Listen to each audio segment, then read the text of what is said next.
आखिरकार वो दिन भी आ ही गया जब देश के कई शहरों में पेट्रोल की कीमत पिछले कुछ दिनों से प्रति लीटर 100 के पार बरकरार है। तेल की कीमतों को लेकर हाहाकार मचा हुआ है। Petrol prices should not be more than 40 rupees per liter. Everything else is exploitation. तो करना। This is a very vexatious issue and an issue in which no answer except for reducing the price will convince anyone. तो करो ना भाई, क्यों नहीं कर रहे? But it is a matter of fact that both the center and the states will have to talk.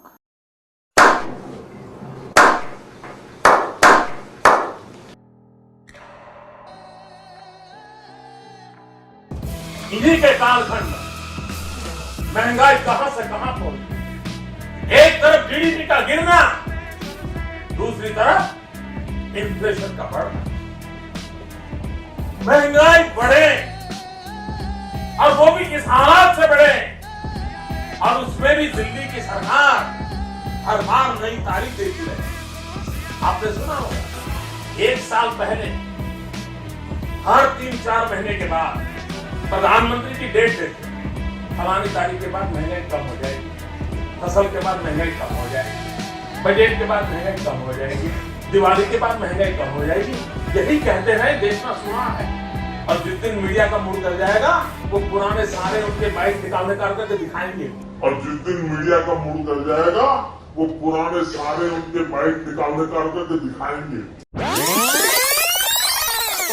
Vote काट के कुछ ही घंटों में उन्होंने देश में जिस प्रकार से पेट्रोल के दाम बढ़ा दिए, ये दिल्ली सरकार की शासन चलाने की नाकामयाबी का जीता जागता सबूत है।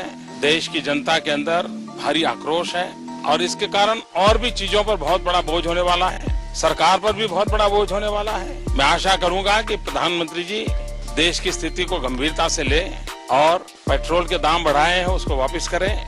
आज देश की जनता ये पूछ रही है कि प्रधानमंत्री ने देश की संसद में आश्वासन दिया था कि 100 दिन में महंगाई को कम करेंगे। फिर बार बार करीबन 17 से 18 बार प्रधानमंत्री के कार्यालय ने और कांग्रेस की सरकार ने पेट्रोल और डीजल के दाम क्यों बढ़ाए हैं? जो पेट्रोल की दरों में वृद्धि की है सरकार ने, उसका कोई आधार नहीं है। उसी दिन अंतर्राष्ट्रीय बाजार में कीमतें कम हुई है। हम चैलेंज करते हैं सरकार को कि पूरी तरह से रिफाइंड पेट्रोल दिल्ली में 34 रुपए से मिल सकता है, मुंबई में 36 रुपए से मिल सकता है, तो उसके दुगुने दाम क्यों है? ये लूट है और तुरंत ये कीमतें जो बढ़ाई है वो वापस लेनी चाहिए, क्योंकि पूरे देश भर में जिस तरह से प्रतिक्रिया आई है, मुझे लगता है यूपीए सरकार जनता से पूरी तरह से कट चुकी है, पूरी तरह से असंवेदनशील हुई है। ऐसी संवेदनहीन सरकार हमने कभी नहीं देखी कि लूट कर रही है, घोटाले करके और दरों में बढ़ोतरी करके, महंगाई करके और भ्रष्टाचार करके। और इसलिए ये तुरंत रोल बैक होनी चाहिए। सरकार की आर्थिक नीति पूरी तरह से विफल रही। पहले ये दावा करती रही कि तेल कंपनियों का घाटा बढ़ रहा है, सरकार तेल कंपनियों की फिक्र में दुबली हो रही है और आम आदमी से कोई लेना देना इस सरकार को नहीं। अब सरकार ये बहाना कर रही है कि डॉलर और रुपये में जो अंतर आया है, इसके वजह से वो दाम बढ़ा रहे हैं। सरकार को ये भी जवाब देना पड़ेगा कि जब तेल के दाम बढ़ते हैं, पेट्रोल के दाम बढ़ते हैं, तो उससे सरकार दाम बढ़ाने के पर एक्साइज ड्यूटी में मुनाफा भी कमाती।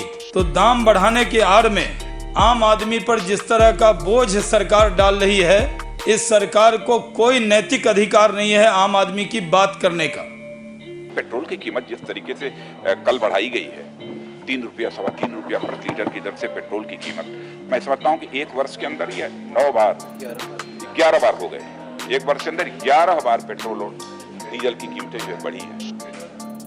मैंने स्वाभाविक है, पेट्रोल और डीजल की कीमत जब बढ़ती है तो जो दैनंदिन उपभोग की जो वस्तुएं हैं, यानी एसेंशियल कमोडिटीज जिसे बोलते हैं, उनकी भी कीमतें स्वाभाविक रूप से बढ़ती हैं और उसका खामियाजा सर्वाधिक यदि किसी को भुगतना पड़ता है तो जो मध्यम वर्गीय परिवार के लोग हैं उन्हें भुगतना पड़ता है। जो गरीब हैं